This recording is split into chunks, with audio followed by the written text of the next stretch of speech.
بسم اللہ الرحمن الرحیم۔ السلام علیکم ورحمۃ اللہ وبرکاتہ۔ نواسۂ رسول حضرت سیدنا امام حسین رضی اللہ تعالیٰ عنہ کی پیدائش کے ساتھ ہی آپ کی شہادت کی بھی شہرت عام ہو گئی تھی۔ حضرت علی، حضرت فاطمہ الزہرا اور دیگر صحابہ کرام و اہل بیت کے جانثار رضی اللہ تعالیٰ عنہم سبھی لوگ آپ کے زمانہ شیر خارگی ہی میں جان گئے تھے کہ یہ فرزند ارجمند ظلم و ستم کے ہاتھوں شہید کیا جائے گا اور ان کا خون نہایت ہی بے دردی کے ساتھ سرزمین کربلا میں بہایا جائے گا۔ حضرت ام الفضل بنت حارث یعنی حضرت عباس رضی اللہ تعالیٰ عنہ کی زوجہ فرماتی ہیں کہ میں نے ایک دن نبی اکرم صلی اللہ علیہ وسلم کی خدمت اقدس میں حاضر ہو کر امام حسین رضی اللہ تعالیٰ عنہ کو آپ کی گود میں دیا۔ پھر میں کیا دیکھتی ہوں کہ حضور کی آنکھوں سے آنسو بہہ رہے ہیں، اور میں نے عرض کیا یا رسول اللہ، میرے ماں باپ آپ پر قربان ہوں، یہ کیا حال ہے اور کیوں ہے؟ فرمایا میرے پاس جبرائیل علیہ السلام آئے اور انہوں نے یہ خبر پہنچائی کہ میری امت میرے اس فرزند کو شہید کرے گی۔ حضرت ام الفضل فرماتی ہیں کہ میں نے عرض کیا یا رسول اللہ، کیا اس فرزند کو شہید کرے گی؟ حضور نے فرمایا ہاں۔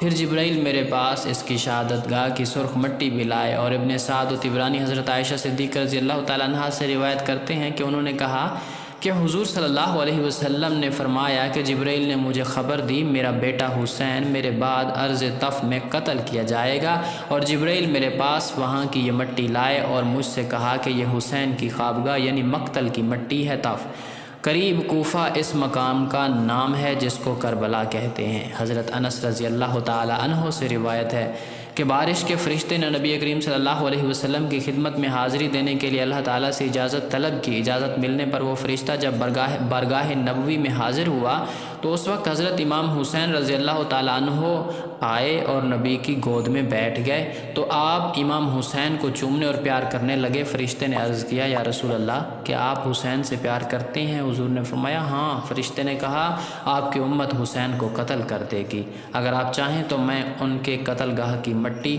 آپ کو دکھا دوں۔ پھر وہ فرشتہ سرخ مٹی لایا جسے ام المومنین حضرت ام سلمہ رضی اللہ تعالیٰ عنہا نے اپنے کپڑے میں لے لیا، اور ایک روایت میں ہے کہ نبی پاک نے فرمایا تھا کہ اے ام سلمہ، جب یہ مٹی خون بن جائے تو سمجھ لینا کہ میرا بیٹا حسین شہید کر دیا گیا ہے۔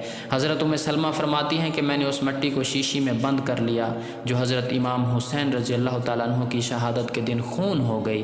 اور ابن سعد حضرت شیبی سے روایت کرتے ہیں کہ حضرت علی رضی اللہ تعالیٰ عنہ جنگ صفین کے موقع پر کربلا سے گزر رہے تھے کہ ٹھہر گئے اور اس زمین کا نام دریافت کیا۔ لوگوں نے کہا اس زمین کا نام کربلا ہے۔ کربلا کا نام سنتے ہی آپ زار و قطار رونے لگے۔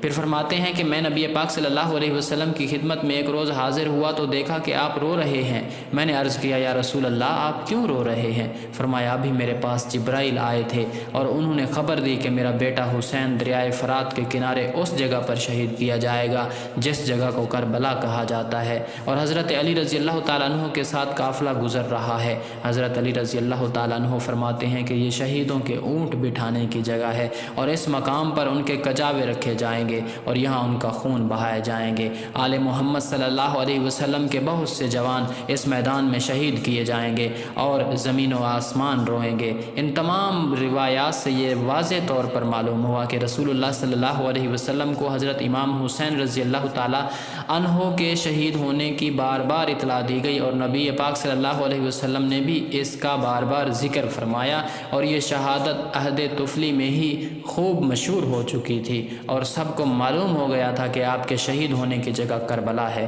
اب سوال یہ پیدا ہوتا ہے کہ جب نبی پاک صلی اللہ علیہ وسلم کو معلوم تھا کہ میرا نواسہ شہید کر دیا جائے گا تو اللہ سے دعا کیوں نہیں کی، اے اللہ میرے نواسے کو بچا لے؟ حضرت علی و حضرت فاطمہ رضی اللہ تعالیٰ عنہما کو بھی بیٹے کی شہادت کی خبر پہلے سے ہی معلوم ہے، اور یہ بھی معلوم ہے کہ نبی کریم صلی اللہ علیہ وسلم کی دعائیں رد نہیں ہوں گی۔ پھر ان لوگوں نے نبی سے دعا کرنے کے لیے کیوں نہیں کہا؟ جس کا جواب یہی ہے کہ دین کو بچانے کے لیے صبر و استقامت کی ضرورت ہوتی ہے، اور دین کو پھیلانے کے لیے کرامت کی ضرورت ہوتی ہے، اور نانا کے دین کو بچانے کے لیے نواسے نے اپنا گھرانہ قربان کیا، اور نبی کریم صلی اللہ علیہ وسلم کو یہ معلوم تھا کہ آگے چل کر میرے دین کو جھٹلانے کی کوشش کی جائے گی، قرآن مجید کی بے حرمتی کی جائے گی، دین اسلام کے اصول ضابطوں کو تبدیل کرنے کی کوشش کی جائے گی۔ اس وقت میرے نواسے سے کہا جائے گا کہ تم بھی بیعت کر لو، اور اگر میرا نواسہ بیعت کر لے گا تو دین اسلام کی شبیہ بگڑ جائے گی۔ پھر آنے والی نسلیں کہیں گی جب نبی کی شریعت کو بدلا جا رہا تھا تو خود نبی کے نواسے نے مخالفت نہیں کی، گویا ظالموں کے لیے وہ سند بن جائے گا اور پھر دین اسلام کی تصویر بگڑتی چلی جائے گی۔ اس لیے نبی نے آنکھوں سے آنسو بہایا لیکن دعا کے لیے ہاتھ نہیں اٹھایا۔ اور آج ہم ڈنکے کی چوٹ پر کہتے ہیں کہ ظلم و بربریت، جاہلیت و دہشت گردی کے خلاف سب سے پہلے اور سب سے بڑی جنگ نانہ محمد الرسول اللہ صلی اللہ علیہ وسلم